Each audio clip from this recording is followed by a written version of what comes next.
with the power of my blessing, I give you a bracha that you should have everything you need and want. You should have happiness and joy. You should have fulfillment and meaning. You should be financially well, healthy, physically, psychologically, spiritually. You should be full of inspiration and passion, so overflowing that it hits everybody around you. And you are the light to the world. L'chaim, l'chaim. All right. I'm having a farbrengen later on this evening on Zoom. You're welcome to join that too. I'm going to be asleep. Yeah, that's what I figured. I'm here with my good buddy Rick Sabitini, who was a student at TCNJ many moons ago. Yeah. Now he's a holy Jew living out in Delaware County. He's a painter by trade. He's a musician. He's a thinker. He's a visionary. He's an all-round awesome guy. And I figured we're going to have an open conversation here about topics I don't know what yet. And if anybody's listening out there, you're welcome to join in and comment. Welcome, Rick. Welcome to my Facebook page, man. Yeah, thanks for having me. It's great. It's great to be here. I love the hat. I love the hat and the beard. It's just tremendous. You know, I keep that. Well, you have to, it's amazing. It's like with the work that I'm doing, it's very much like we're basically in the desert, because we're out in the hot sun. It really makes you remember that. I guess this is the reason why the Jews were told they have to cover their head. I mean, it's common sense, if you don't cover your head, you're gonna. And it's funny, I have a Jewish kid who's working for me. And sometimes I keep catching him and he's not wearing his hat. And I'm like, Spence, what are you doing, man? Like, put your hat on. You're like, you're a Jew. What's wrong with you? And then, so I tell him you gotta keep the wet rags on. You gotta put the rag on your head. I was like, what are you doing? And but he's 17, but he's okay. He'll figure it out. So do you wear a hat all day? All day. Yeah. You have to. Even indoors? I don't always wear it indoors, but I like to wear it. It makes me, makes me feel good. Nice. But more connected, That's important. No. What do you mean? How does wearing something in your head make you feel more connected, and to what? Yeah, maybe you're right. Maybe it's just nonsense. No. Like, what did you mean by that? No, it's so I take Shabbos now, right? So I don't work on Saturdays. And not only do I not work, but I don't even use my phone. And I this is the first time I've ever done it where I've gone through the whole day. And the thing is, to put it into some perspective, I'm a business owner. It's not just me. I have 2 employees. They go through payroll, and we have to constantly keep this operation moving. So I'm like part manager, I'm part, foreman, part technician, part customer, anything you can think of, you know what I mean? Like I'm getting the whole thing going, but I'm also trying to scale out to the point where I'm not always on the job. So I also have to, inspire my guys to believe in themselves, to believe that they are capable of doing things that maybe they haven't done before, technical things that, carry a lot of responsibility. So there's a lot of work that needs to get done. There's a lot of work that needs to be organized and managed. There's a lot of things that have to be kept track of. And that stuff is very draining. And if what I found is by having a day where even everyone knows, customers know, employees know, the schedule knows, everything I know, that nothing is going to happen, that this is going to shut down on Saturday, it's going to stop. It's made everything else become a lot more, it's put the whole week in perspective, especially for an organization like ours, which does so much work in battling the elements and doing all this hard work. So let me ask you, you just said a word, it puts things into perspective. Right. And what does that mean? It means when you have Saturday, which is specifically for, resting and reflecting, because if you think about it, when you're doing all these crazy things and you're living your life and you're getting busy and you have your relationships and you have responsibilities and stuff, it's very easy to stop sometimes and get very distracted from the work that you need to do right now. And think, oh my goodness, like what's happening? What am I doing? I'm losing control. I don't have control. This is going on. And I dealt with this for years, where constantly questioning myself. Am I doing the right things? Is this really what I want to do? Is this what I should be doing? Instead of focusing on the exact task at hand. And then when I learned to focus on that task at hand, you know, you have to do it over, you know, so intently and so passionately that you become exhausted. And then to actually have a structured day where it's like, okay, we let it all go. And, you know, we're not involved with what's going on outside. We're just involved in what's going on here and in your heart and in your mind. Then it's made all the pieces fall where they need to fall, you know, where I can actually give 120% every day of the rest of the week because I can give 0 on one day. You know what I mean? So it helps you be more effective during the week by taking a day off. It definitely makes me way more effective. I'm like a Superman, basically. I can do things that I don't think other people could do because they don't have it's almost like a guy who's not sleeping, you know? Right. Or a guy who sleeps for 2 hours. Like, I don't know if you watched that Seinfeld episode where Kramer tried to do that. Like that. I mean, it doesn't work. And it's like, that's what I think is so interesting about a lot of things in Judaism is that it's really, if you look at it from just a practical level, it's just a great idea. I mean, if you're going to be out in the sun all day, you really need to wear a hat. It's like, you can't not do that. So that's how you related it to Shabbos. You found that Shabbos is practical for your life. And similarly, you're saying that wearing a hat, well, you said practical for the sun, but then you mentioned something before that the hat makes you feel connected. Right. So it is, you know, and maybe it is psychological or maybe it's something else, but when you're taking Shabbos, there is a great feeling of knowing that, you know, Jews all around the world are doing the same thing and that we're all kind of united. I don't know if united is the right word, but we're all taking this break and focusing on the same things at the same time. And if you really sat there and stared at a candle for 30 minutes, you might be able to access some of it and feel it, you know? But I guess it's the same thing with the hat. Or maybe I'm just getting older and coming up with crazy ideas for what the things I like to do. But that's what I like. That's what I feel, you know? And wait, so the hat you're saying is similar that you wear, that connects you to all Jews around the world who is wearing also some kind of silly hat in their head. Also right. Interesting. So it's a unifying force for you as well as whatever it is. Yeah, I shouldn't make it so trivial. Yeah, it is. It really is. Wow, I never thought of that actually. That's interesting. Yeah, because I guess any kind of uniform is part of the purpose of a uniform is to unify the team, right? Absolutely. All my guys, we all have the same outfit that we wear because we show up to the jobs and we are professional painters, you know? And before we can even paint your home or do any work outside on your home, we have to know up here. Because if you don't believe up here that we're going to be doing a good job, I mean, it's going to be a disaster, you know? So, and that was something else we'll get into, but you know, that subconscious understanding of who you are as a person is something I'm really just realizing now is everything. I mean, if you don't have that, you're just lost, you know? Interesting. So going back to the yarmulke, the head covering, it should make you a more an effective Jew, more successful Jew, more professional Jew. It gives you that inner identity of who you are. Yeah, interesting. So what are we going on about subconscious? What's this? What's this about? I think I've figured out a huge piece of the puzzle, and I didn't really discover it on my own. I read it in a book, but this is a huge piece of the puzzle. I've been telling everybody about this. Actually, before we even get into that, I have to tell you about this other crazy thing I've been doing. So, do you know about cold showers? You ever hear about this? As in having a shower without hot water? Just you go in, you turn it right to cold as you can get it. Yeah, people. Yeah, it's a trend going on now. Yeah. It's a great trend. It's very important. I realized my son does it. He loves it.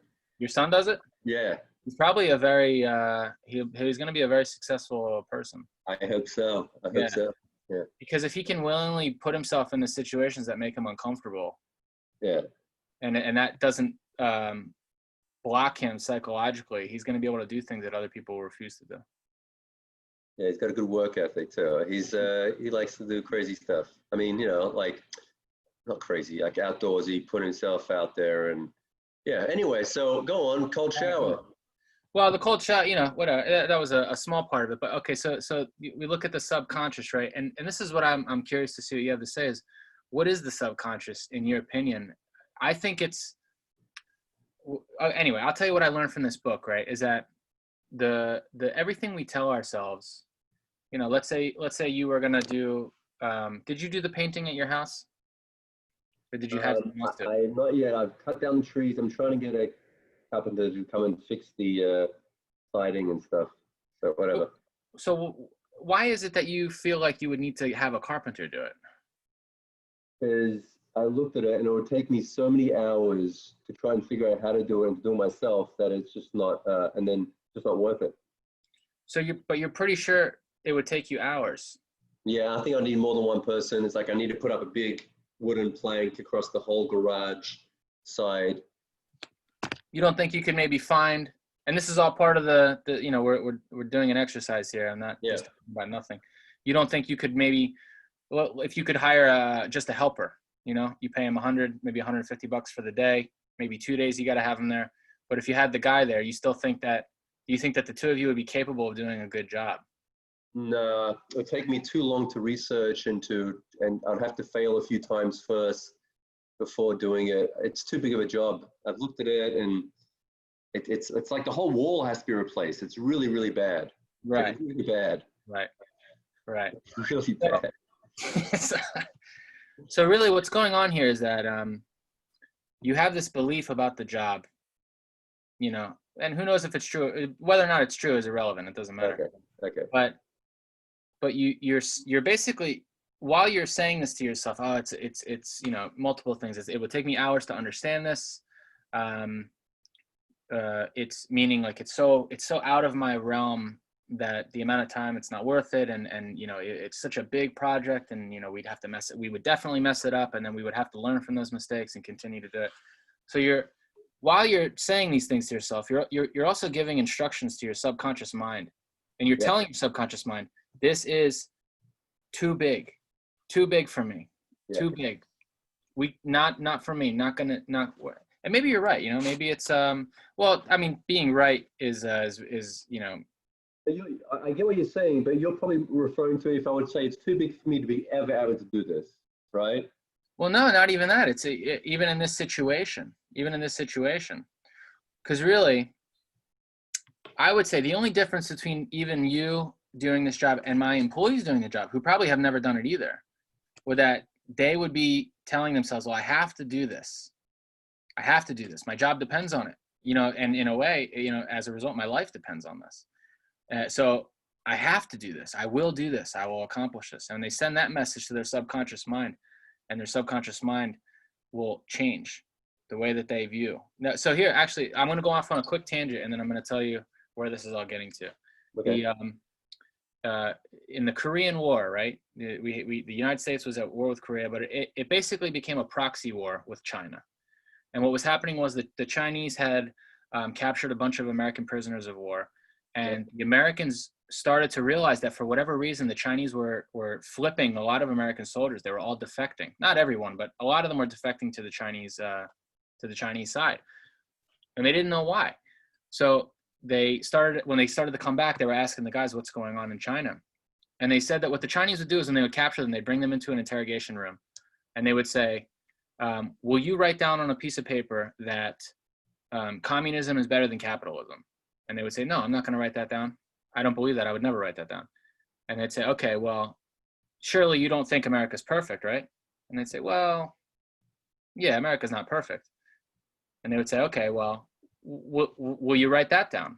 Write down that America's not perfect and that they've made some mistakes. And they would say, okay. And they'd write it down. America's not perfect, has made some mistakes. And then they would sign their name and they'd send them back. And the Chinese figured out that a person psychologically will not do something that is outside of how they view themselves, right? Right. You think about yourself, right? As a Jew, you view yourself as a Jewish man, right? You won't eat bread without saying the hamotzi. Because you don't, well, maybe it's happened sometimes if you forget, but you will certainly not eat something that's not kosher. And you certainly wouldn't, just cut your beard off, A lot of things you wouldn't do because you don't view yourself in that way. So you won't take actions that are outside of the way that you view yourself. And the Chinese figured this out in these prisoner of war camps, and they managed to slowly work them over and over. And there's something about writing it down also that they figured out. Anyway, I'm trying to remember what the whole point of this was. The way we view ourselves in our subconscious mind dictates literally how we do everything. It dictates what we do. It dictates what we think, what actions we'll do, you know, and what we believe about the world even.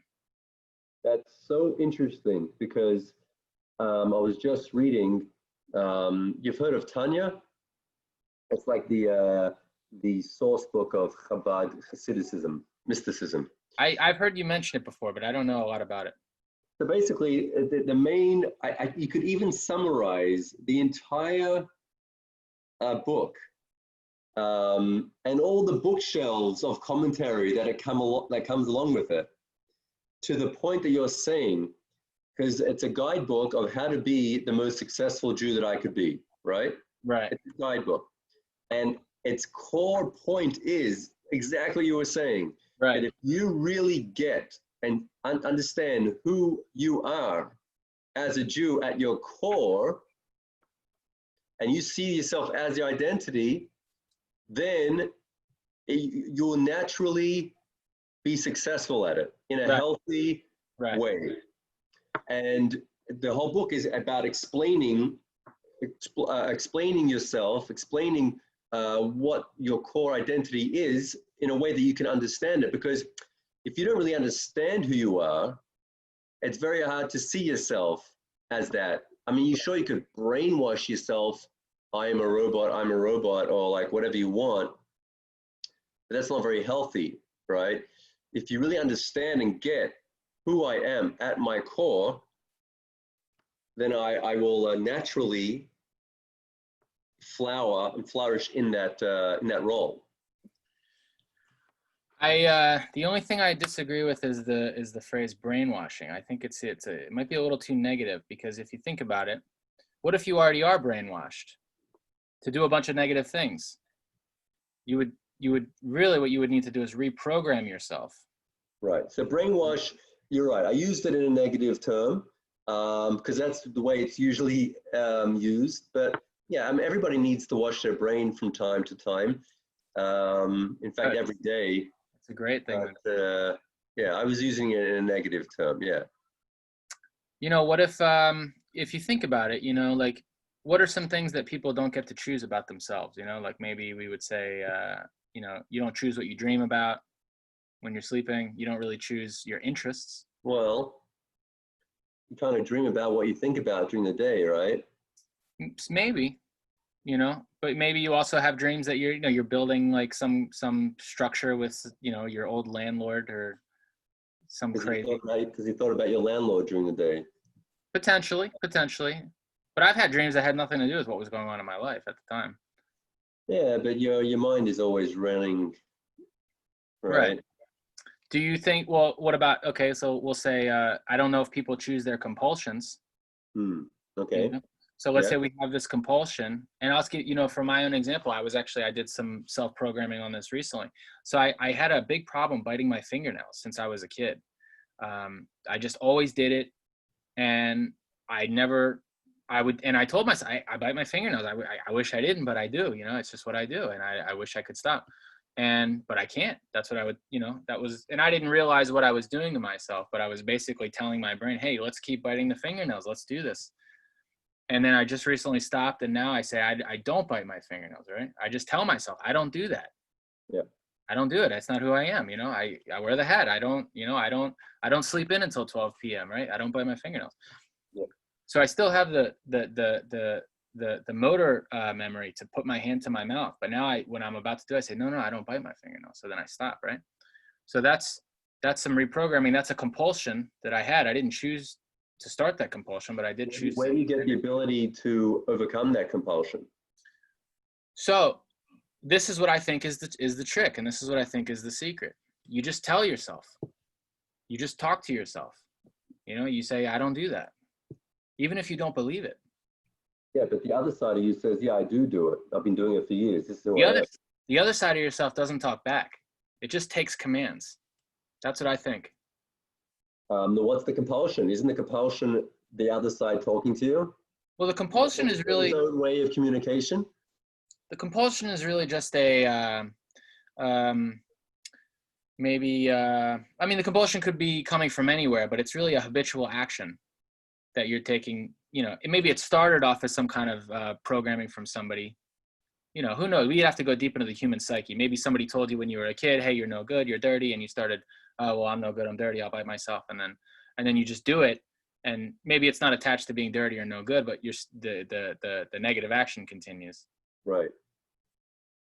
So yeah. So from the Jewish perspective, the ability that we have to overcome our compulsions, to rise above our nature, because people are born with natures, right? Right. Everyone's different, and then nurture on top of that, the way we brought, as you said, the way we brought up, definitely has an impact on who we become. But nonetheless, the whole idea of Genesis really is that God created us in His image. What that means is we have His power on a minimized level to be able to choose regardless of our nature or our nurture, which is what differentiates us from animals. Exactly. But what's important is that you have to have consciousness to realize that you have the choice to begin with. Because imagine, what if you were sitting in the driver's seat of a car that's moving, but you're asleep? What could be more dangerous, you know? Exactly. If you have no idea about the own control you have over your life, you know, you might as well not have any control. You don't have, then you lose control. Right? You don't have control, right? You don't have control. That's very profound. I think so. That's why I think, you know, really what's consciousness is really in a way the first step. Yeah. Because you can't do much if you don't know what you can really do. No. And the more you understand what your potential is, then more chance you have of actually tapping into it. Right, but you also have to believe that you have the potential. You know what I mean? You have to really believe that you what could. Do you mean by believe? What do you mean by believe? So I'll use myself as a good example. You know, back when we met when I was in college, right? Yeah. I had heard, you know, I knew I was kind of an intelligent kid. I did well in school, and I was kind of charismatic, and I could have, you know, I was willing to put myself in certain situations that maybe other people might not want to be in, and I was able to both get rewards from that, but also some negative, you know, things. I had embarrassed myself. You know, I spoke up maybe when I shouldn't have, but I always pushed the edge and found out what was going to happen later, right? Right. So I had heard different people say, "Oh, you have all this potential, you have all this potential," but deep down inside, I had a really, you know, I didn't have a great view of myself, and like I didn't the Rick in, you know, in my own mind wasn't that great, and I didn't view myself as a great individual. So because of that, I knew that there was a potential, but I didn't personally believe that I could achieve it. And I think that makes the big difference, because it doesn't matter what the potential is. I mean, everybody has potential, but if they don't believe in it, you know, actually, here's a great example of this, right? You know how when they have elephants, you ever see a picture of the elephant and it has the rope tied around its leg? Yeah. A big elephant is huge. I mean, and they tie it to like a dinky little jack. I mean, he can tear it right out. But they teach the elephant at a young age, and they plant the seed in the elephant's mind that you're not strong enough to get out of this thing, because the baby elephant can't get out of it.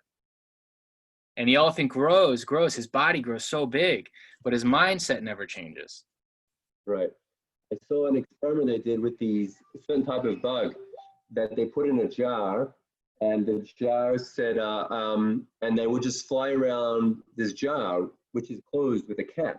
They just fly around and fly around and fly around and fly around until long after a while, I don't know how long, they crack open the jar, and these bugs just continues flying in the same little area, because they're trained. They don't realize that they can fly away. They're not conscious of the reality that they're in. Yeah, I think that's just their reality right there. That's it. It's consciousness. Yeah. So that's in a way that's what Torah is. Torah is trying to teach a Jew what is really going on, what their potential really is, and a global perspective on life. Right. And then once you know what's going on, then you can do something about it. Right. So what comes first to you, the knowledge or the belief? 1 second. 1 second. I got to take care of it. No. Do your thing. Do your thing.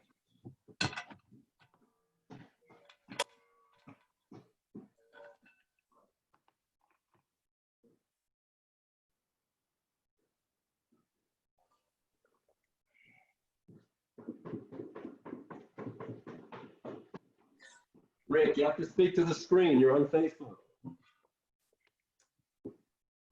Hello, world. Not there. I'm on Kivi's page now. Feeling dead time. I hope you're all doing great. I believe that you are. You have to believe in that you are as well. And you have to tell yourself these things every day. That I'm doing great. I'm living the way I need to live. Okay. Filled it up enough time. What were we talking about? So you're saying, the Torah provides the global perspective. It provides the education, right? Yeah, right. And I'm asking is, the way I view it is, what good is the knowledge if you don't believe in yourself or even in Torah, right? Right. So it's a good question. And what Torah answers to that is that at the core, because you are at your core a soul, you're not this. Right. This comes off as you just saw, right? But really, you're this extension of the divine. So at your core, you do believe. You don't need to be taught to believe. A person naturally believes, and Torah just helps uncover the layers which kind of have been pushing down that core belief the whole time. So now I'm curious about this. Where does that exact idea come from? Because that's not in Torah.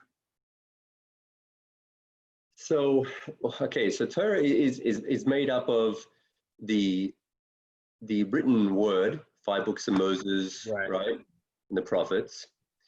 But the Torah itself, the written word, the written scripture, is just the shell, because it's written in Hebrew. It's written in Hebrew without any vowels, right? And so therefore, you don't even know how to read it, and how do you translate it, and how do you explain it, how do you interpret it? So along with the written scripture, the text, we have an enormous body of tradition of understanding it, how to read it, how to translate it, and how to understand it, and how to interpret it. Okay. So part of that interpretation, part of that explanation and a tradition is where these teachings come from. Right. It's been passed down, known as Kabbalah, right? Kabbalah means tradition, having been received. Interesting. Yeah. So it's really you can't really, in Judaism, we never learn just the text, the scripture, without the Kabbalah, without the interpretation, because they go together. You can't take one without the other. Right. So when you talk about things like soul, so if you just on the surface, the Torah is it's a practical guide. So it speaks to a person in a body what to do and what not to do. Right. It's like a practical manual for life. Right. But then if you look at life as like a machine, there's also another manual that you could buy when you buy a computer. That's like an engineering manual on how the computer works and why the inventor made it, and the coding and the programming and the hardware and the software and all that jazz, and the mathematics behind it. Right. Right. So that's like the Kabbalah is like that part of Torah, which explains the why and how of the universe. Right. Yeah. That's just like an analogy, hopefully helpful. No, it is. It's interesting. It's interesting.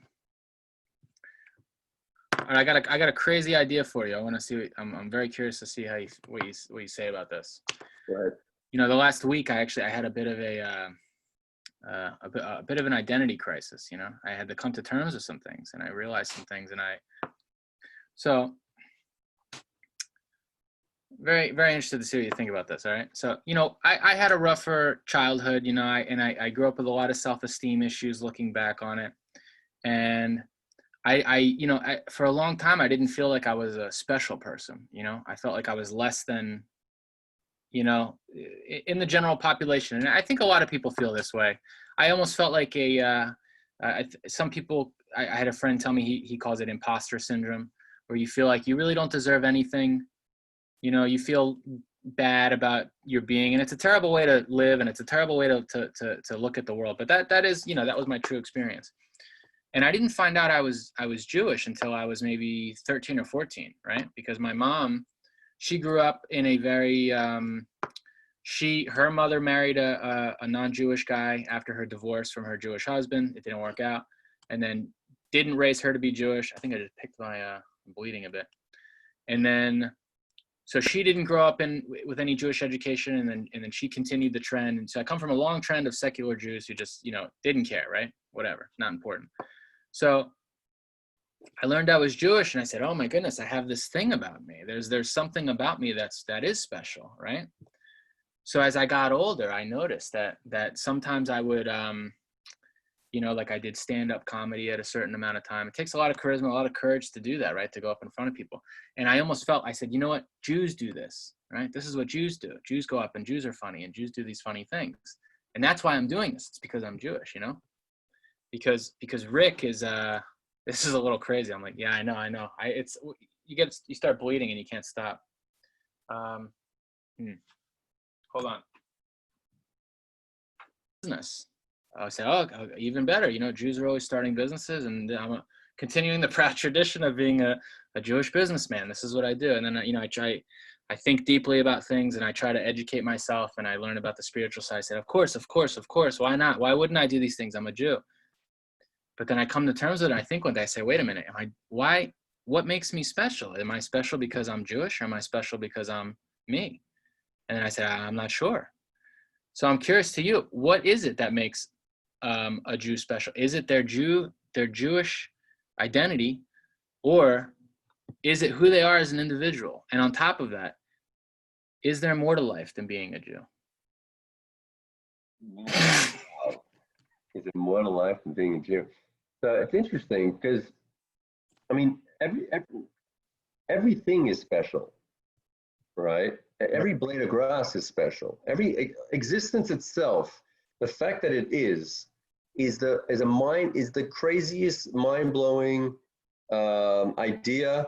If you think about it for more than 5 minutes, the fact that there is, right? Right. It doesn't have to be anything. Doesn't have to be existence. It's constantly, especially as Torah explained, it's constantly being brought into existence. You know, and science is actually pretty much saying similar ideas now, that there is this idea of constant creation. And so everything is special. Everything is incredible. And there's an idea in Judaism that you're not allowed to waste even a speck of paper, right? Because everything is valuable. Everything is part of the same oneness, right? The same oneness. There is only one thing at the end of the day. Right. Non-Jew, table, chair, heaven, angels, souls. It's all really one, part of oneness. Right. But then we do have differentiation as well, because we have this perspective. God created this perspective called differentiation, and we get to see, oh, there's a hierarchy, right? There's liquid, gas, and solid. There is time and space, past, present, future. There is intelligence, smarter people, less smart. There are animals, plants, inanimate, and on top of that, there are humans. So everything is special equally. And then there's also everything is special uniquely, different to everything else. Right, right. And everything has its role to play. And if there were no plants, there would be no world. And if there was no water, there'd be no world. If there was no animals, there'd be no world. No stars, there'd be no world. If there's no humans, there'd be no world. If there are no Jews, there'll be no world. So Interesting. each one of those have a different role to play in that ecosystem, right? Right. So the role of the Jew is unique, like everything is unique. Right. But to understand what our uniqueness is and our role is to play, that's important. That's when conscious, that's, as you were saying, important to be aware of that so you can be able to fulfill your purpose to its ultimate. Right. So what do you think is the role of the Jew, and what's the role of the non-Jew? Very, very good question. So humanity, as Torah explains, humanity as a whole, job is to bring this world to perfection, to make this world a beautiful reality. Right now it's broken. Now why it's broken, how to get broken is like, right now we're in a broken state. That's why we have suffering and craziness and chaos and evil and murder and disease and all the negativity, because the world is considered in a broken state. And our job is to fix it, to bring it to a messianic utopia for all people and for all the world and all creation. For non-Jews, for Jews, for animals, plants, galaxies are meant to be living in this utopian reality. Mm. How do we get there is the question. How do we get there is what makes us different, right? Because our role to play. So the Jewish role in a nutshell is we were given the Torah to teach. Okay. So in a nutshell, we are teachers of humanity. Right. We're meant to teach about ethical monotheism. Okay. How to be a good person based on the belief of this oneness. Right. Okay, I never heard that before. Yeah. So we are meant to be the teachers, the light unto the nation, as the Torah says, right? What does that mean, a light unto the nation? To teach, to be a guiding example, and to educate. So what do you think of the concept then? Because, okay, so where is that light into the nation? Where does that phrase come from? Or lagoyim. So it's in the Torah. Okay. So you're translating that as the meaning teacher, but what I would question or wonder is, there's a lot of thinking along the lines of people who say things, well, if you really want to change the world, you have to focus completely on just yourself. Not necessarily be selfish and minded, but how can you improve the world if you can't even clean your own body or room? You have to get yourself together. So I wonder, is the translation mean, hey, go out and teach the world, or is it, hey, make yourself so polished and so shining and so good that you have this obvious influence?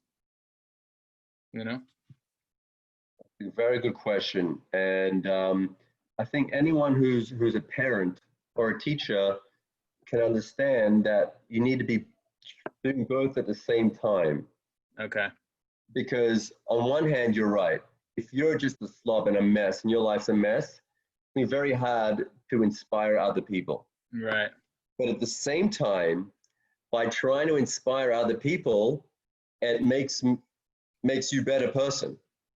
When you're a parent and you're forced to teach and educate your children and be an example for them, it actually is the greatest way of polishing yourself. It forces you to be better. Right. It automatically makes me better by helping somebody else. Right. So I'm meant to be working on myself and others at the same time. That's the greatest, I believe that's the greatest way to help the world. Right. Yeah, I think so. Yeah. L'chaim. L'chaim.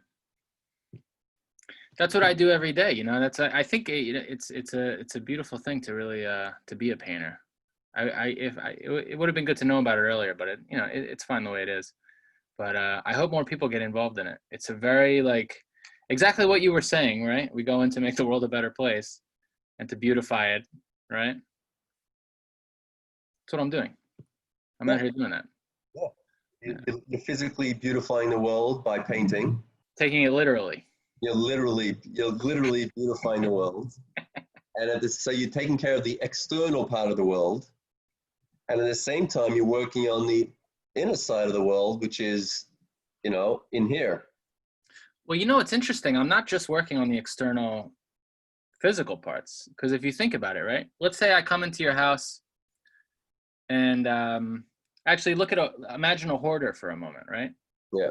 They have boxes all over their house. They have stuff inside, hundreds of boxes. Inside the boxes are old checks and, stuffed animals and whatever, all kinds of crazy stuff. You have to ask yourself, where's the disorganization? Is it in the building or is it in the mind? And the answer is it's really the same. They're the same thing, right? Yeah. So what I'm doing is people hire me to come and manifest a physical reality of how they view themselves or how they'd like to view themselves. Right. By you doing that, you change their inside, because when they live in a nicer looking house, it changes the way they think about themselves. Oh, yeah.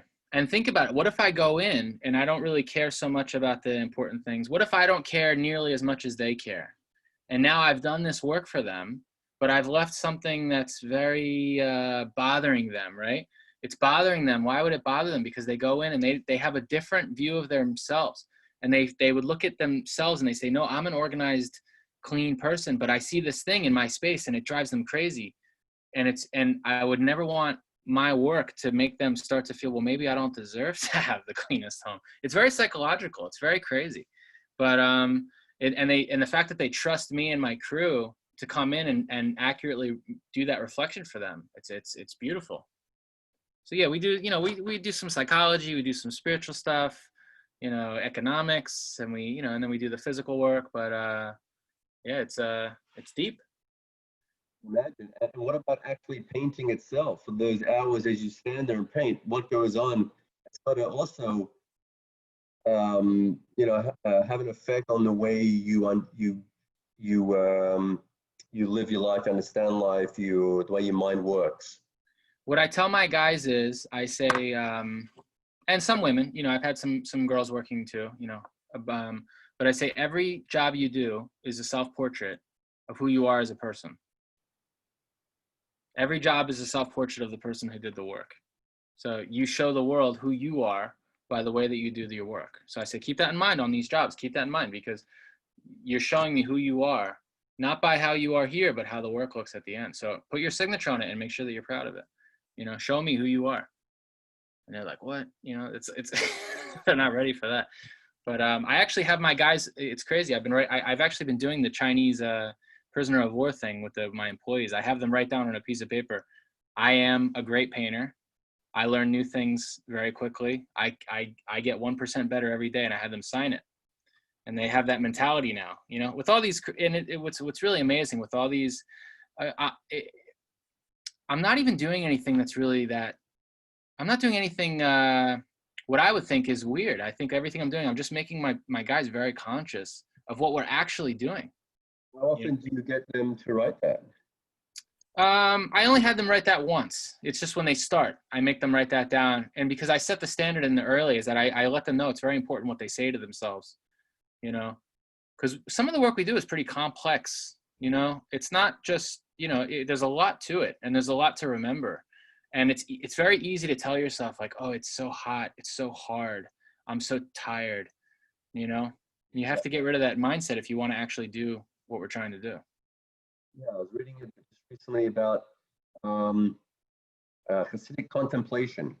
Right nowadays, people are into meditation and stuff like that, but really, in Judaism, it's more about contemplation, which is more about understanding and delving into an idea, chewing it over and over and over repeatedly, analyzing and breaking into an idea, not just once or twice, because nowadays we're so swamped with information. Everybody has books galore, internet galore. Even in the Jewish world, it's very different. A few hundred years ago, you didn't have access to a lot of books. Even in the religious world, you struggled to get your hands on books. So therefore, you took one book or one thought, Right. one Right. idea. You'd Right. go to your Rebbe, travel miles on a horse and wagon to your rabbi, your head Rebbe, and he would tell you one idea. You'd go back home and you would churn on that one idea, chew it over, think about it for years until it changed you, until you became a different person because of it, right? That was the Hasidic way.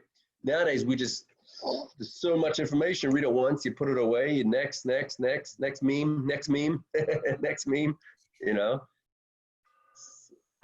it's very powerful when you able to focus in and just spend time digging deep. It's like the ocean is so vast, and you can swim across the surface for miles and miles and miles without ever going down. Yeah. Yeah. Jumping in. Right. Yeah, that's interesting. That's the subconscious. Deep down is the subconscious, right? The surface Right. just goes, but you want to get deep. You want to analyze, think. Yeah. I'm glad you brought that up too, because if you think about it, how old are you now? I just turned 42. Wow. Wow. Yeah. I think when we met, you were 28. I think I remember you telling me, yeah, I'm 28. And I remember at the time, I was like, wow, 28. That's amazing. I think so. Yeah. That makes sense. Wow. That makes sense. So you're a little over a decade older than me. So you saw, you were a little more mature when the internet was coming out. So, I remember when dial-up was coming, I was a kid, I was a child. And then to grow up in this world, and it's even crazier because now we have kids that are born now who have never lived in a world that didn't have the internet, so and I can't even comprehend. I mean, it's crazy.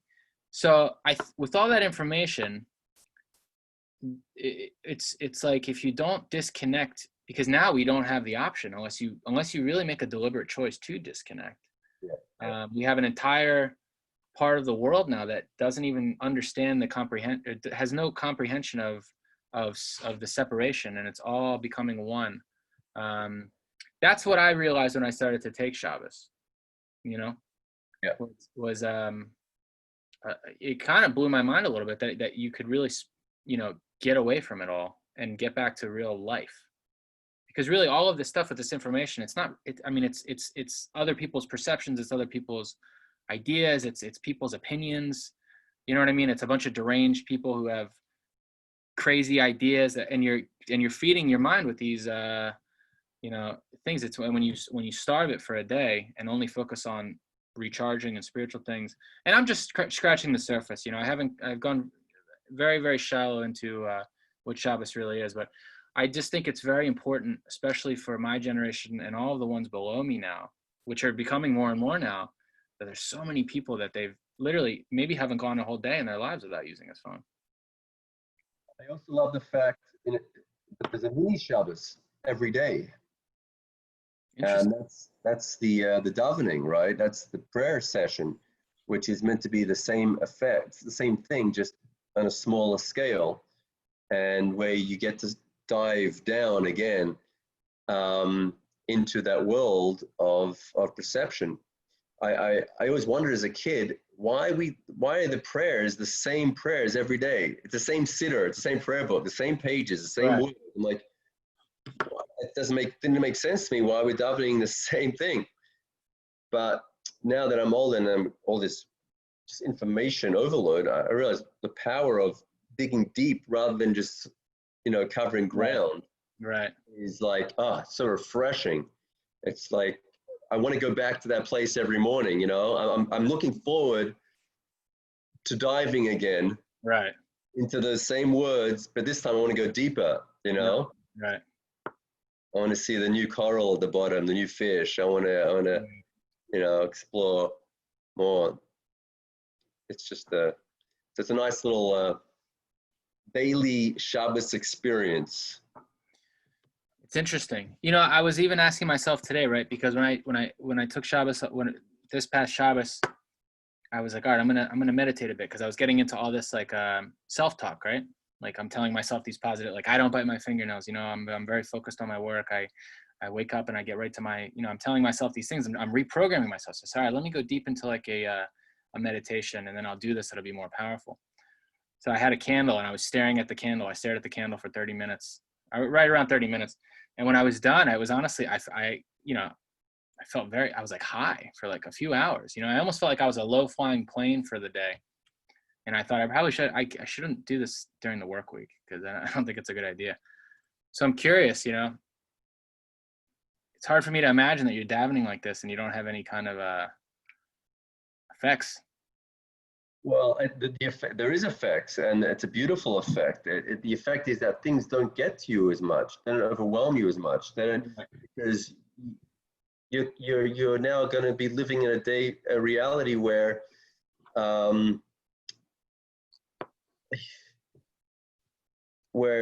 there's a God in the world, Right. and that God is not just whatever, something up there, but like, no, right here in my business, right here in my paint, right here, I'm part of this beautiful relationship. I'm part of this, something much, much greater than this little one job that I'm doing right now, although this little one job is part of that. Right. So for example, the famous expression, I'm singing in the rain. Right. Right? You know where that comes from? No.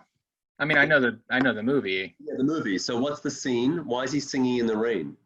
That I don't know. I just know it's in a movie. Yeah, so he's singing in the rain, I think. I haven't seen it, but because he's in love. Okay. So because he's in love, I don't know if you've ever had that crush love experience. Oh, right? yeah.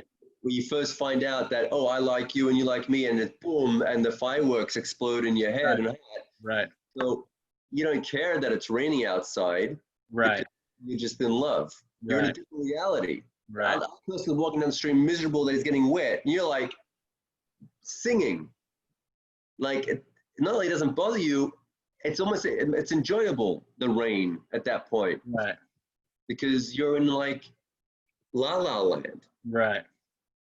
So the point of a part of the benefits of going into a mini Shabbos or meditating, contemplating, davening, is that you rebuild that connection where you're now on as they say in Yiddish, a tefach hecher. You're a little bit higher.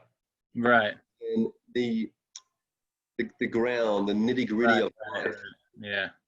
And that happens, and that happens, and that happens. It's like, it's all good at the end of the day. I just have to do my part, and I'll be fine. I'm good to go. It's all right. I can sing in the rain too. It's a different level of consciousness. Yeah, exactly. Yeah. Change, as you said in the beginning, if you do it every day, you start to change your subconscious perspective on reality.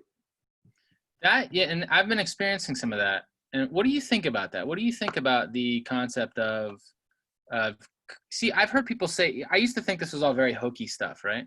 Yeah. Like, oh, you manifest these realities, and you hear this from like these very new agey, and it's just like, whatever, man, but really, I'm starting to believe it, mostly because of, but I changed the word to programming, and it makes a lot more sense to me. But I'd like to hear what's your perspective and what's on literally altering your reality in the world itself. In science now, they're doing these crazy experiments. I'm reading this book now. It's called, I got it. And it's just a list of all these science being done around the world on this very idea, the relationship between mind and matter. And, they start with it's obvious, the ones that we all know about, placebo effect, right? Right. How that's sometimes more effective than real medication, right? Right. Then they had this experiment where they took somebody, they connected him to an EEG machine, which measures brain activity, and they flashed a light in his eye, and it obviously registered on the machine that he got shocked, right? Right. They brought in a friend of his in a separate room, connected his friend to his own machine, and they asked both friends to think about each other. And then they flashed a light in the first guy's eyes again, only. And both machines registered as if, Wow. yeah. This was done in University of Mexico, Wow. University of London, This is a repeated experiment. Wow. Yeah. That's crazy. Yeah, they built this connection just with using their minds that affected his. That's like dolphins. Dolphins. Yeah, and then you That's have all crazy. these twins, right? These twin experiments, Right. which are Right. wazoo. I mean, it happens with mothers and their own children. You know, they like sense the. That's crazy. Yeah, so once you believe that, it's like 1 second, what's going on here, right? Right? Like, what's going on? Then they have these other experiments where they say, okay, that's with people. What about matter? Can you affect matter? So there's these experiments. They took these random number generators where you push a button and 20 digits come on the screen. Right. 100100100 in any order, right? Right. Ones and zeros. And they sat people down and they said, push the button, but as you do that, wish for more ones. Okay. And they have thousands of people doing that, right? So they have data collected from and with enough data, it shows that it actually makes a difference what they're thinking when they press it. And the experiments go on and on and on, that there is definitely a relationship now with the quantum perspective of life, right? Between the conscious mind and the reality around us. It's not that separate. Right. Right. Definitely affects. Yeah. I mean, yeah. I mean, that's crazy. I had heard something about I had a friend tell me that there was some studies done where like people who were married, like they would, you know, they would put somebody in a room and they wouldn't tell them that their spouse was like also walked into the room, and they could like feel them. They didn't know that they were there, but something in their physiology, you know, knew that their partner was near them. Right, because they're so connected. Right. Yeah. So there are so many of these experiments. From a Torah perspective, it makes a lot of sense because everything is part of this oneness of God. Everything is really one anyway. Right. And the soul, the person, is it's going to be hard to say in just 10 seconds. The soul is an expression. See, if everything is oneness, a good example to understand that is in the mind. In your mind, you create a whole world. Right. When you close your eyes, you imagine a whole world, right? You can imagine being on a beach. Right. So everything in that beach is really just part of your mind. Right. So too, everything in this universe is really part of God's mind, metaphorically speaking. Right. And within us, God is experiencing within his imagination all of reality through us. Right. Interesting. Okay. We're like extensions of him. Like when you close your eyes and you go onto the beach, there's like two of you. There's the real you here, and then there's like the image of you, because in your imagination, the extension of you inside your imagination, experiencing a beach. Right. So within us is the image of him experiencing this reality. And I have one extension of him and you have another extension, like two lenses of one camera kind of thing.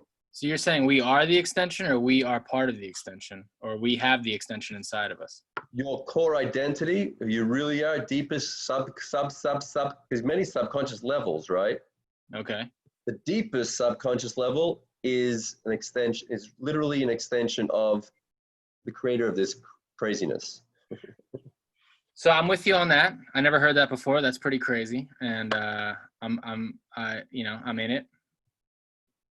What's with these multiple subconscious levels? Because I just hit one. I just hit the next one, right? And I've been talking to it, and I'm changing literally my entire life. So I did not know that there was more. So I thought there was just the subconscious and the conscious. And you're saying there's more subconscious, or there's just different levels of it? Oh, different levels, layers. You're like an onion. Stare at the candle to get into it. You're infinite, because at the core is really an extension of the infinite. So there is no end point. You go deeper and deeper and deeper and deeper. That's what heaven is, really. Because this is the shell, Adam's shell, death is when the outermost shell strips, the inner core strips of the outermost shell, and therefore you can experience a deeper layer of you. And then the next layer of heaven is really just experiencing a deeper layer, deeper layer, deeper layer, deeper layer. So what do you think is the actual point then? Are we, so, you know, we're on this earth, we're trying to live good lives and you know, trying to experience deeper levels of consciousness, but really, I mean, you know, I can understand, okay, we're living a good life. If you want to strip it down to its bare, we live a good life so we are pleasing to God, right? But outside of that, what's the point of even trying to access these deeper senses of consciousness? Is it just for our own fulfillment so we feel better about our existence? Are we doing it for some, you know, what's the point? So the point, that's an awesome question. That's the question. Yeah. The point is not to go higher and higher and higher. In Judaism, the point is not to die, right? Some cultures have that. Some cultures is the point is to die and go to heaven and go closer to God. Right. Judaism, we say, no, the point is this world right here. The point is to bring out the fact and to expose the truth that God is this computer and that hat and this hand and the body. It's all about the body. It's all about the paint. The paint is not only also part of God, it's actually the greatest expression of God. Greater expression of God than the soul. You're blowing my mind too fast on this, and So no, tell me, I'm with you. I'm with you. So the paint is greater. It's a greater expression of God than the soul. yeah. And how do you justify that? How do you get to that? Because what is God? I don't know anymore. You can't define God because he's beyond any idea, because he created the concept of ideas. Right. So whatever you can come up with, it's not him. Sure. Okay. So there's no really way of describing or defining what the ultimate source is. There's only one thing you can say about it. Well, there's two things. One of the things you can say about it is that it's completely independent. It's not dependent on anything else. Meaning to say, I'm dependent on my parents who brought me into this world. And I'm dependent on food. And I'm dependent on my heart beating. And I'm dependent on water and dependent on air. I'm dependent on other stuff giving me life. Right. God is the only thing, and everything is dependent on something else bringing it into existence. Right. Right. The only thing that's completely, truly independent, not dependent on anything else, is the original source. Was, is, always will be, just is. There's nothing that brought it into being. Okay. Well, that's really a characteristic of God. Exactly. So where is that characteristic expressed? Only in this world, only in the paint. If you go to any other world in subconscious levels, you go to heaven and the souls and angels and all those spiritual worlds, they all experience and feel that they are being brought into existence. I see what you're saying. Okay. Only in the physical world do you feel completely independent. And I'm just here. I wake up in the morning. I'm just a dude alive. I don't feel like I'm being manifest and created and being brought into existence. The paint doesn't seem to me like it just is. It's just there. Right. Where does it get that ability to, where do you get that perception from? That's only an expression of the deepest level of God himself. And the ultimate point is to see in the paint that God is the paint as well. That's Mashiach. That's Messianic age. Mashiach is that right now you can either see paint, but if a person dies, what do they see? They don't see paint. They see the spiritual force behind paint. Okay. They see godliness. They don't see physical paint. So you can either make a choice today. Either I'm alive, or God forbid, you could go the other way. The ultimate is to see both. That you see the paint, you touch the paint, you smell the paint, but the paint itself expresses God. With your eyes, you see it. You see it with your own eyes that the paint is part of God too. It's part of this oneness too. That's the ultimate. That's Mashiach times. That's the utopia that we're talking about. You don't have to believe in God anymore. You don't have to understand. You see it. Right. May it be speedily nowadays. You still with me? I'm with you, man. I'm trying to wrap my head around it all. It would be good. You should try to find like an illustrator, meet up with some kind of graphic illustrator and see if you guys can get a some kind of infographic, some illustration that would show this. I started actually. Really? I'll send you my first one. I'd love to see it. It sounds like whatever would make it easier to understand. Because it almost feels like sometimes it's almost like trying to talk about. You ever hear like a great piece of music and you try to describe it in words? It's like you can't do it. You're trying so hard, but you're describing something that doesn't use words with words. Like describing colors to a blind man. Yeah, it is like that. It is like that. And I know it's like that, so I'm trying to like follow, and I'm like, I don't know if I think I get it, but Yeah. it's tricky. Yeah. Yeah, it takes time. It takes time to understand that you can't understand colors if you're a blind man. Right. Because you don't really you never really see the colors. You're always just trying to relate it somehow. I actually gave a class and I had a blind kid come up in the front of class. I said, okay, everybody, we're going to try and describe red. And this guy's never seen anything in his life. Wow. And we had to go around and every student had to say something. Wow. How did the kid feel who was blind? He volunteered. He was cool with it. Wow. So what do you think they said? How would you describe red to a blind man? They probably used like they were trying to say power. It's the sense of power. It's the sense of immensity. But stuff that I don't know. I mean, alertness. That you can't do it. Right. So they say heat and love and anger and alertness, and attractiveness and. Wow. And so he's understanding tremendous things about red. Right. Without actually seeing it. He's never going to, Right. So that's the same thing about spirituality. We can never really see it. Right. Until Mashiach comes, but we can understand so much about it in ideas that we can relate to. Right. Interesting. Yeah. That's crazy. I can't believe you did that. It was awesome. Wow. Yeah. What class was this for? I don't remember. Wow. Yeah. That's amazing. Yeah, it's fascinating to speak to somebody who has such a different perspective of reality, right? Yeah. Is what we're talking about. Speak to a blind man, speak to a deaf man, speak to these people and try and get into their minds and see, like, well, how do they experience reality? Right. Realize, when there are so many layers.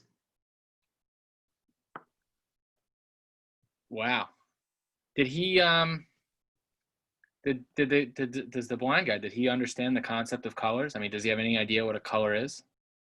Just from what we're trying to understand. You see, Wow. a blind man can understand colors better than all of us. He probably spent years understanding it from a psychological perspective, a social perspective. Right.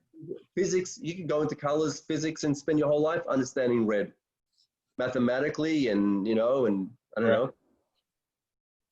So that's what we're doing now with trying to understand God. But one day, imagine this kid who studies red for 50 years gets a cure and he can see red. Right. It's like it's nothing what he thought it was. No, he will have a much greater experience than True. I will. Yeah. Because he gets it. Right. He gets it. I think I get red. I don't really get red. Right. Like, yeah, it's red. He really gets red, and then he sees it. So that's the whole part of the purpose of this life that we have is to get it as much as possible as we can humanly. Then when we get to see it. Right.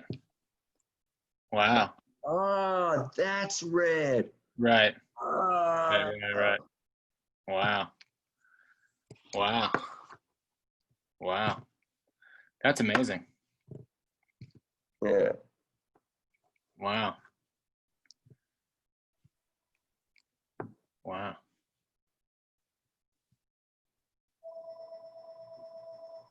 L'chaim.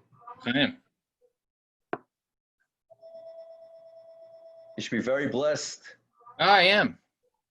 You should be even more blessed. Okay. Because I have the power of blessing on my birthday. So Oh yeah, lay it, get you know, say, give me some. Lay it yeah. on. Give me all you got.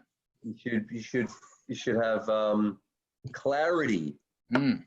and you should see the path that you need to take wherever it is that you need to go, and it should be clear to you as day. And you should have the energy and the joy and the passion, enthusiasm in taking that path and getting there successfully and happily. And you should be able to inspire everybody else on your journey. Thank you. Yeah. Yaakov, right? That's your Hebrew name? Yeah. You know, I was thinking of you. Yesterday I went to the cemetery on my birthday to visit the gravesite of the Rebbe. Oh, that's where my grandmother is. And your grandmother's right there. I'm like, oh, as I left, I'm like, oh, I should have gone and visited your grandmother. Yeah. I got to go over there one of these days.